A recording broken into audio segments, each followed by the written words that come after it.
projects and went back to South Africa and wrote up their research where they were working as agricultural officers. So I got to know the place really well between, say, 2003 and 2005 working with them. And then I went over there in 2006 and sort of track it down and go to some of the places they talked about. Oh, okay. Cool. So what did you see as the main challenges with the implementation of permaculture in South Africa, in the villages? That's quite a hard question. Actually, let me say that what you find in the villages of South Africa is like, okay, during the apartheid period, as you probably all know, the government moved a lot of poor black people to the peripheries of the country, to areas which were declared homelands or Bandistan. And because people are so poor now, even after the majority rule, the rural people in these villages are still doing subsistence agriculture because they need that to supplement the incomes they're getting. So they get it's actually better than a lot of developing countries. If you're past a certain age, you get an age pension. It's about $40 a month Australian or a week Australian, $40 a week Australian. And if you get a child, you might get $5 a week so for one child. So there's a bit of social welfare, and people who are working also send money back to the villages. But even despite all that, there's not that much money. So people are basically doing some sort of agriculture. The main problem is that the agriculture they're doing is really bad. You know, it's not really informed by organics or by permaculture ideas. It's like they haven't got any money to pay for input. So it's not that the problem is that they're, spreading pesticides or using vast amounts of fertiliser or anything like that. But the problem is they're getting really poor yields, and this is happening all over Africa, not just in South Africa. And so what they need is really good permaculture strategies for polyculture, for water retention structures, for better use of water around the household, for better designs for their chooks, that they do have chooks, but they don't get the maximum production out of them, that kind of thing. Okay. Sorry. So which parts of the community do you think benefited most? Was it the farmers themselves? From what? From the permaculture initiative. Oh, well, okay. In terms of permaculture initiatives, there are some that are in South Africa, but I wasn't really looking at them. Okay. The main one that I know of is a group called Food and Trees for Africa, okay. And that's in South Africa, and they mostly do school gardens. And the other thing they can mostly do is the squatter settlements around the town. So I was actually more interested in the situation in the villages.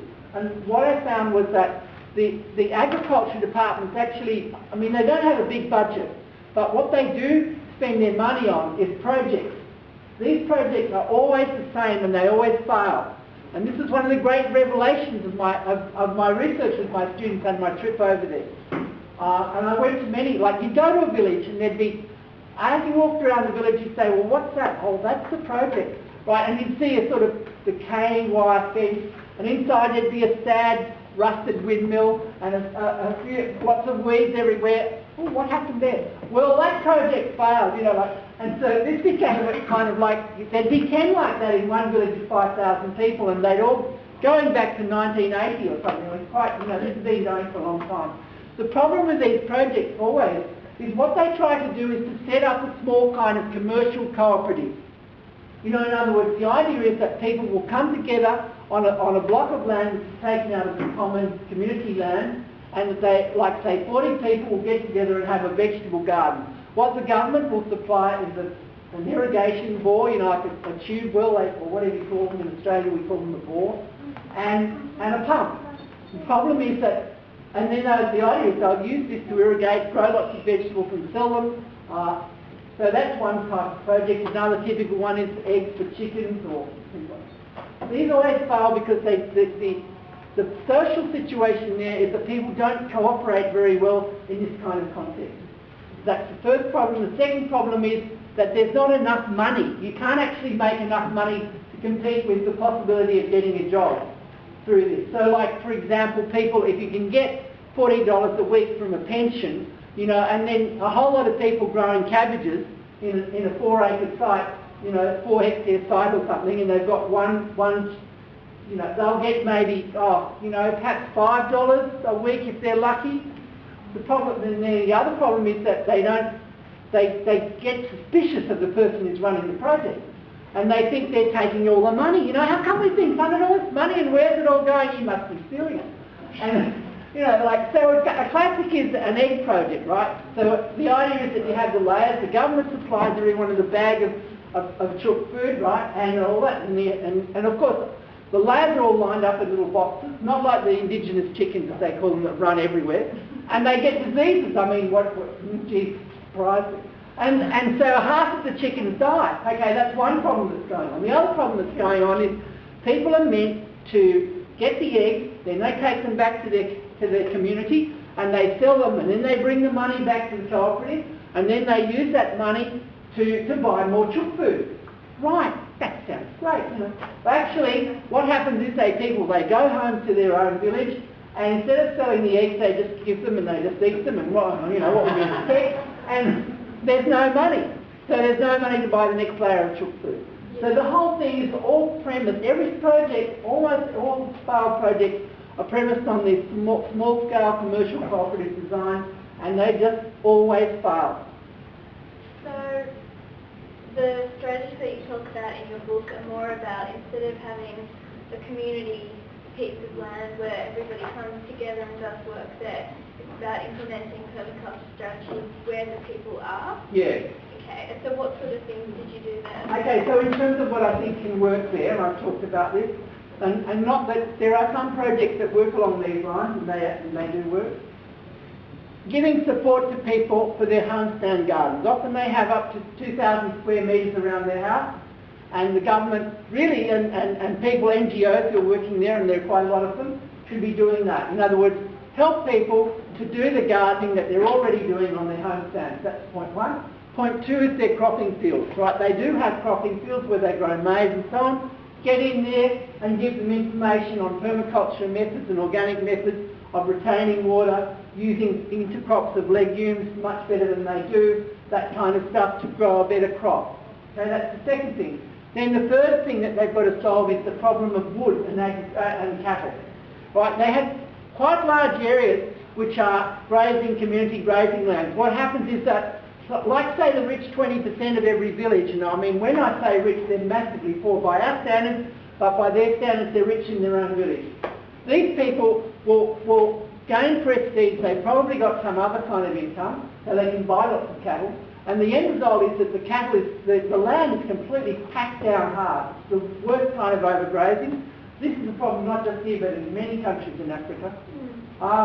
And what they need is to control the grazing through some kind of community process that actually works. They also need to reserve some of this land for wood growing, because they cook with wood. The result is that all the woodland around all of these villages is completely being destroyed because there is not enough wood being grown. Basically, they need to reserve some land for woodlots. Now, the only way to do that, you've got to have a social solution by involving people in making plans together to do something about this. You cannot do it on an individual basis.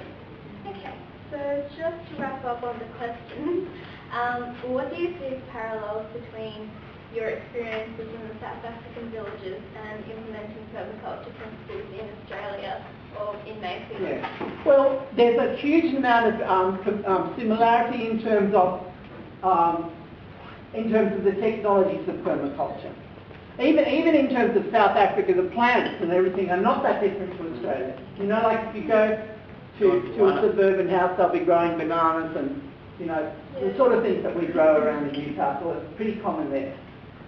So all of that's the same. You know, like in other words, what works in the same principles of permaculture, you know, like grow what where, you know, like in other words, concentrate food production around the household, use water from the roof, all of those things, they all make heaps of sense in this situation.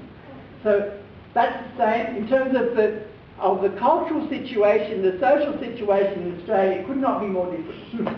So, yeah, where to begin with that one? Alright, so let's move on to the slideshow. Alright, I'm just going to show you a few pictures, I think, rather than talk to you about the book. Yeah, I've already said all that, so that doesn't matter. That doesn't matter either. So that's the first part, is permaculture and the Millennium Goals. In other words, I talk about how permaculture's been defined historically, going back to Morrison and Holmgren, talking about the evolution of the ideas of permaculture. The next chapter is called A Food Safety Net, Village Strategies, and in this I go into all the different zones of the village and talk about what could work in those zones.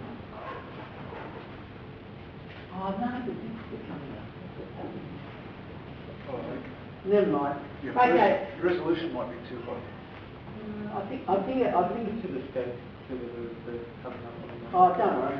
Well, the last one, the next one is why agricultural projects fail. I talk about that.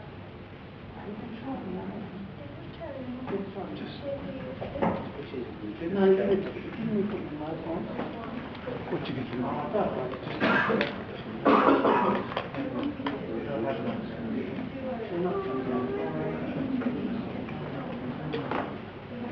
Bloody windows, that's what it is. Yeah, Mac user. I'm a Mac user, yeah. Yes. So we used massive pitches, Linux and stuff. Yeah, while we're sorting this out, might just say goodbye to anybody who can't hang around any longer. I understand that it's getting late, and we could probably go on all night. And Terry scored some of his books as well worth the $40. Some have got a different price enough. But it's one of the best books I've ever read, and I've been reading permaculture stuff for 12 years over, I think. Oh, the image can be displayed. Your computer may not have enough memory for it. Okay, we're not going to worry about that. So I'm just going to go on from where we left off. Great thing. Thanks.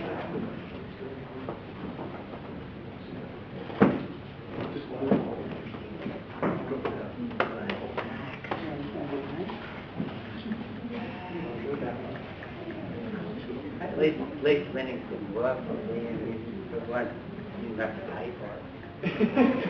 Oh. Yeah. I bought it. Yeah, okay, I know what I'm doing. It's no problem. I'm just going to open up the book and talk. Oh, this is a low tech. Yeah, let's talk from the I like that. Yeah. Turn the lights down. Oh, yeah, okay. We'll set fire to something. The next chapter is called Types of Project, Why Agricultural Projects Fail. So that's some of the things that I've been talking about. What's wrong with the typical model of agricultural projects? And I might say, not only is this type of model of entrepreneurial, I call them entrepreneurial community group projects, it's not just common in South Africa, it's also in a lot of other African countries, and they have exactly the same sort of problems with it. Right, so that's that. And then I talk about what else could be done instead. I wanted to do two things at once. One is because black people were so oppressed under apartheid, they want black farmers to become equal to white farmers.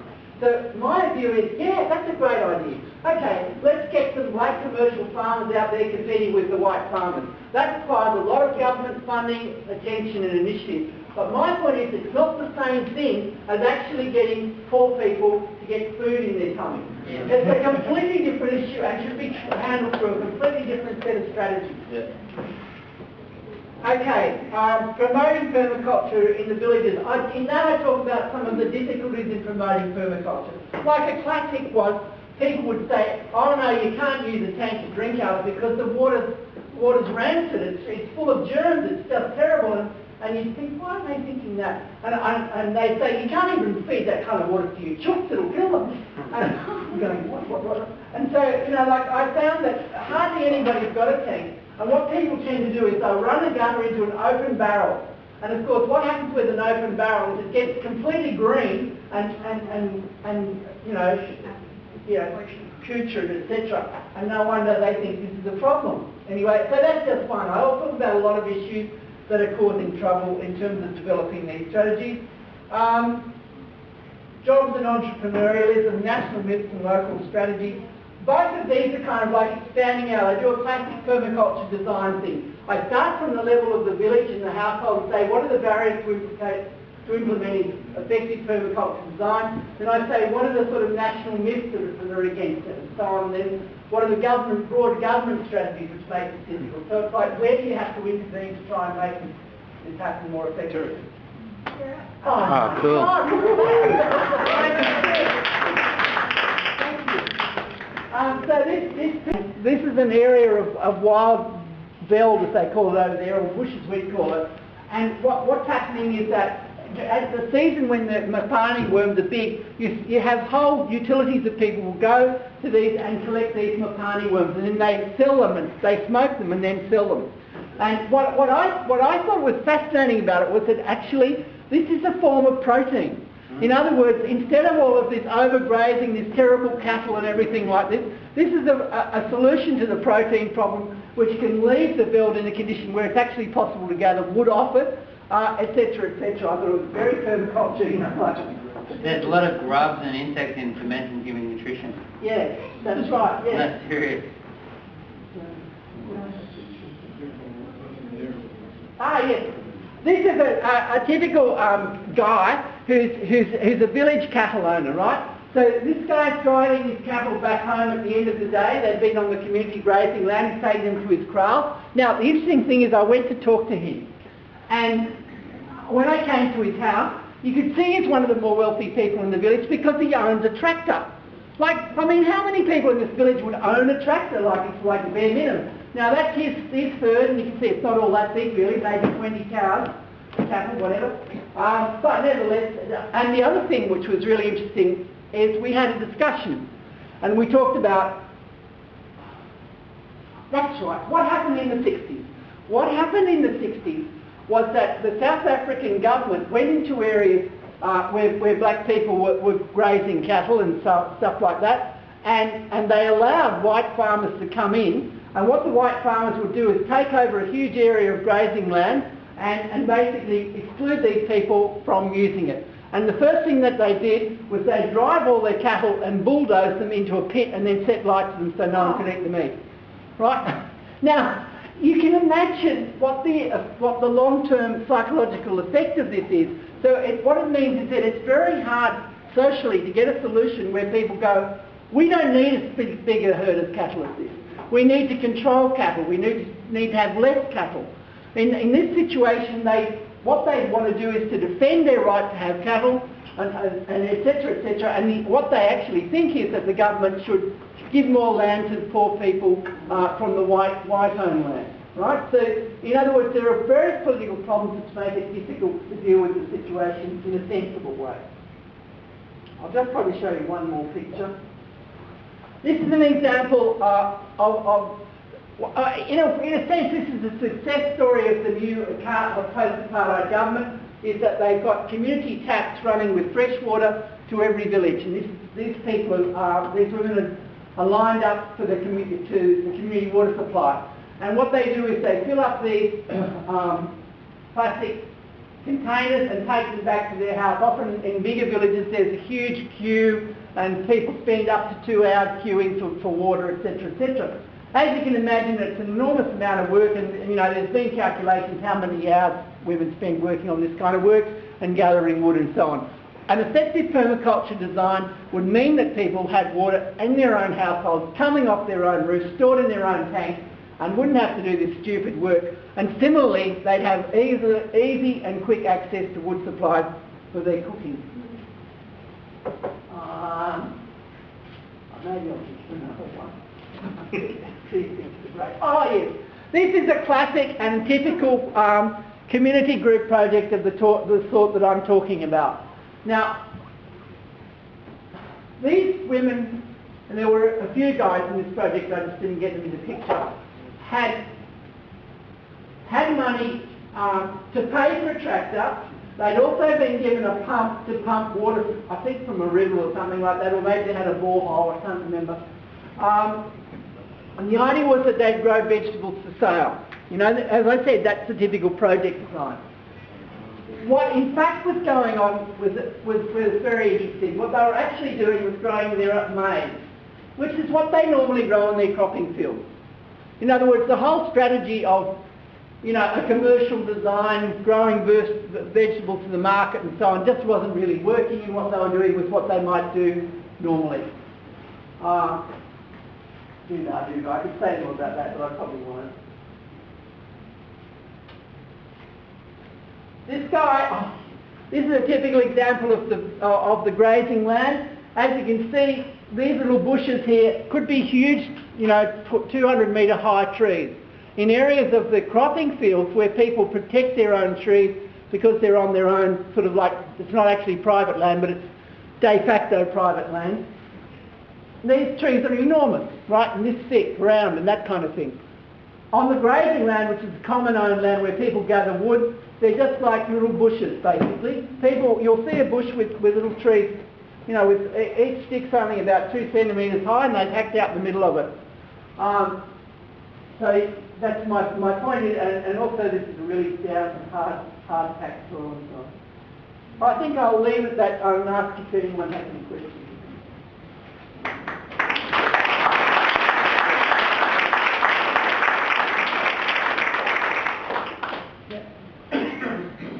One of the things you sort of mentioned is the success of the Leary project.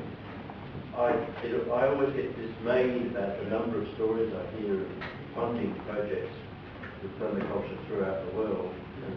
And Jeff Dalton's Greening the Desert was the classic one, where they're funded for a particular item to be achieved.